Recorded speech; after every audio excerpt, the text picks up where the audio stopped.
Hey, folks, good morning and welcome to another episode of Steelers Morning Rush. I'm Alan Saunders. It is Friday, January 10th. The Pittsburgh Steelers tomorrow will play their division rival, Baltimore Ravens, in the AFC wild card. Does it feel like a playoff? I don't know. I feel like the four-game losing streak that the Steelers have arrived on has sort of dampened the spirits of Steelers Nation. I'm not getting playoff vibes from the community this week as the Steelers go to Baltimore. Big underdogs, yes, they've been big underdogs the last two times they've gone to the playoffs, and well, I actually think they have a better chance of winning this one than they did either of the last two times they were in the postseason when they went to Kansas City and then went to Buffalo. They've already beaten the Ravens once this season. And the last game between the teams in Baltimore, even though it turned out to be a 17-point difference, was still a very close game into the fourth quarter. Today, as usual, on a Friday before game day, I'm talking about the matchup I want to break down for this one. And we're going to start in the trenches. And we're going to talk about the play of Steelers right tackle Broderick Jones and Ravens left outside linebacker Kyle Van Noy. To me, this is the important matchup in this game for a lot of reasons. Van Noy has had this career resurgence in Baltimore, right? If you're not familiar, was a guy who was kind of sitting around when the Ravens acquired him last season, played 14 games for Baltimore last year, got 9 sacks at 32 years old. His career high before that was 6.5 with the Patriots in 2019. So, gets to Baltimore immediately, fits in a way that he's never fit in anywhere else. Guy was a high second round pick, had been in Detroit, had been in New England, had been in Miami, had been with the Chargers. He really seemed to fit in Baltimore.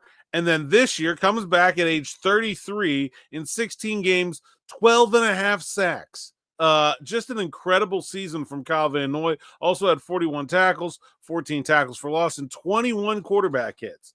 When you look at the Ravens defense, and Smitty and I talked a little bit about this earlier this week, I don't really think they have what I would call an all-star pass rusher. There is no Max Crosby, Nick Bosa, Myles Garrett, Trey Hendrickson type on this team. But Van Noy is the closest thing they have to that in terms of just a really, really technical pass rusher that can absolutely make you pay for making mistakes. And he normally lines up on the left side of the Baltimore defense, which means he's going to be facing Broderick Jones in this one. And Broderick Jones, maybe not necessarily the world's best pass protector, but has been playing a lot better as of late. When you look at the 2024 season for Broderick Jones, I know we talked about it a lot this offseason about how he was banged up. He had the elbow brace on. He wasn't comfortable. Things didn't look great at the early going. And I thought that was reflective of a guy who looked banged up and not comfortable and didn't get time this offseason to make the improvements that he probably needed to make coming into his second NFL season. But, man, I think he's been really good recently. I think he's been the better of the team's tackles since about the midpoint of the season. If you just go by the Pro Football Focus numbers, he has only given up 3 sacks since week 9. Take those something with a grain of salt. Pro Football Focus to me is not necessarily the most accurate in terms of who is assigning blame to a sack. They like to give lots to the quarterback that I would disagree with. But all 3 of those sacks came against the Baltimore Ravens, 1 in week 11 and 2 in week 16. If Broderick Jones can go out here and pitch a shutout against Kyle Van Noy, to me, I think that will make a huge difference in the Steelers' chances of winning this game. I mean, Odafe Owe on the other side, he's not as strong as some of the matchups Dan Moore gets. Certainly nothing like Trey Hendrickson last week, but I think it's probably foolish to think Moore is going to cleanly dominate in the pass game, but I think Broderick Moore has the ability to. We've seen it in spurts. There's been a couple teams that he really shut down from that right edge. And if he could do that to Van Noy, not only would that be really big for the Steelers winning this game, it'd be really big for just going into the 2025 season with Broderick Jones as the starting right tackle. I assume he's going to stay at right tackle. I haven't heard anything recently on that front, but to go in there and say, hey, this is our guy. This is the guy we traded up for in the first round. And he's playing like it. And you had to be patient with a guy like Broderick Jones. He's still young. He's still not even 24 years old. Didn't have a lot of experience in college. And I think the talent, the athleticism is starting to show up. Certainly still makes mistakes. Certainly still has bad games. Didn't run block very well against Cincinnati. I didn't think was one of the underrated problems in that game.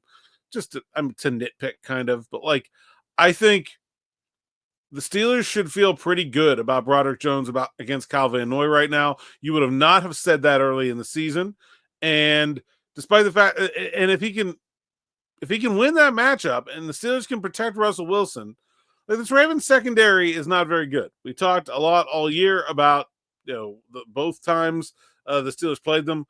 The Ravens passing defense stinks. I mean, they gave it the second most passing yards in the NFL, 4,150.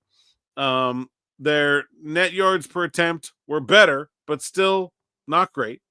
The Steelers can, and I know they were better down the stretch, but I think the Steelers can throw the ball on the Baltimore Ravens if they can protect Russell Wilson. They have to do a better job of letting him have a clean pocket and not feel like he has to scramble to make plays. He's not making them when that happens. Give him time to go through his progressions and find the open guy. I like some of their matchups on the outside as well. I don't really think that with Marlon Humphrey playing inside, that the Ravens have a corner that they should feel good about going up against George Pickens. I think Pat Freiermuth has a nice matchup in this game as well. But the Steelers have to make Russ feel comfortable in the pocket first and foremost. He has not looked that in quite some time. And to me, it starts with Broderick Jones against Kyle Van Noy on the right side. It's a matchup I think the Steelers can win, and will be a big one if they do. That's all I got for now. Me, DB, and Smitty on Afternoon Drive a little bit later. We'll have our full breakdown, bold predictions, and our score predictions for the game. So make sure you like, subscribe, hit that bell for notifications here on the YouTube channel. Till next time, thanks for listening, thanks for watching, and enjoy.